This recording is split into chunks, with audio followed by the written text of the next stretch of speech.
Halo, selamat pagi. Bertemu lagi dengan Mem di sini. Nah, anak-anak, hari ini kita masih belajar dari tema 3 tentang benda di sekitar kita. Subtema 4, keajaiban perubahan wujud di sekitarku.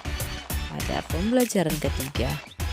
Nah, adapun tujuan pembelajaran kita yang pertama, Mem berharap kalian mampu memahami kata-kata baru dari teks tentang perubahan wujud benda. Lalu yang kedua, kami juga berharap kalian mampu memahami tentang penjumlahan dan pengurangan satuan waktu. Dan yang ketiga, kami juga berharap kalian mampu memahami tentang seni melipat atau origami. Nah, itu dia tujuan pembelajaran kita. Nah, baiklah, sekarang mau menjelaskan materi kita yang pertama, yaitu tentang kata-kata baru dari teks tentang perubahan wujud benda.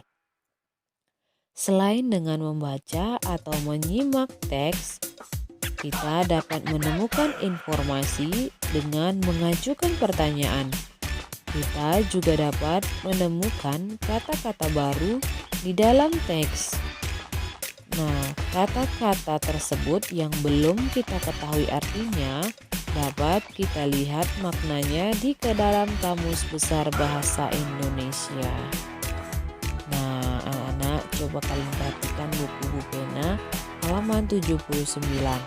Nah, di situ ada teks bacaan tentang dampak pemanasan global. Nah, di sini Mem berharap kalian mampu membaca teks tersebut lalu menemukan kata-kata yang sulit atau kata-kata yang belum kalian ketahui artinya. Nah, setelah itu carilah artinya di Kamus Besar Bahasa Indonesia dan kemudian buatlah kalimat sesuai dengan kata-kata tersebut.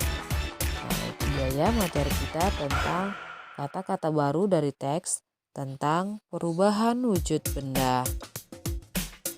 Baik anak-anak, kita lanjutkan materi kita yang berikutnya, yaitu tentang penjumlahan dan pengurangan satuan waktu. Nah, coba kita perhatikan contoh soal berikut ini yang ada di buku pena halaman 80. Yang pertama, hujan turun selama 1 jam 16 menit. Berapa menit hujan berlangsung? Nah, cara penyelesaiannya yaitu 1 jam 16 menit. Jadi kita jabarkannya 1 jam tambah 16 menit. Lalu kita ingat 1 jam itu berapa menit? Ya, 60 menit. Jadi 60 menit ditambah 16 menit sama dengan 76 menit. Lalu soal yang kedua, ibu memasak selama 1 jam 5 menit. Ibu membuat kue selama 1 jam 45 menit. Nah, berapa lama ibu melakukan kegiatan tersebut? 1 jam 5 menit ditambah 1 jam 45 menit sama dengan.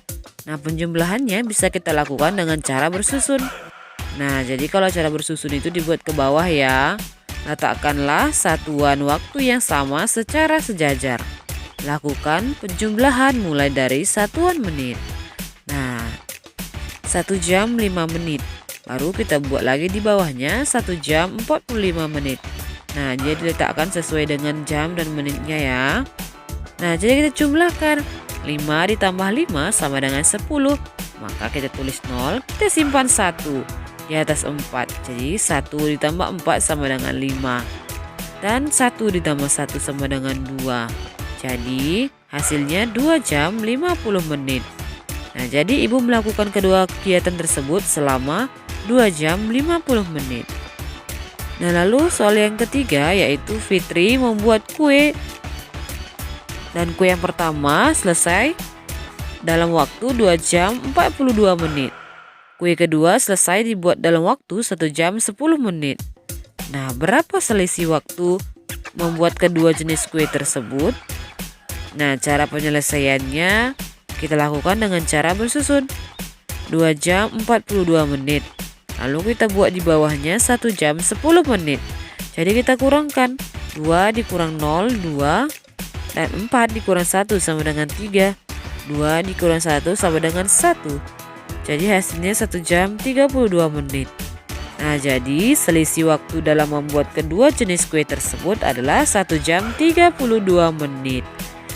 Nah, itu dia ya anak-anak materi kita tentang penjumlahan dan pengurangan satuan waktu. Nah, kita lanjut materi kita yang berikutnya yaitu seni melipat origami. Seni melipat biasanya menggunakan kertas berbentuk persegi. Kita dapat membuat beraneka untuk hiasan dan mainan melalui seni melipat. Seni origami memiliki beragam jenis.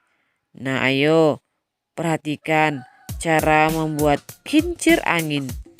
Nah, prosesnya ada di halaman 82. Nah, di sini Mem berharap kalian mampu membuat kincir angin dari kertas. Nah, itu dia. Jadi kalian praktikkan di rumah ya cara membuat kincir angin.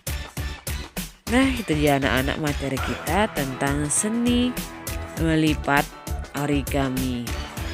Nah, baiklah anak-anak, itu dia materi kita hari ini. Semoga kalian dapat memahami setiap materi yang memberikan ya. Terima kasih.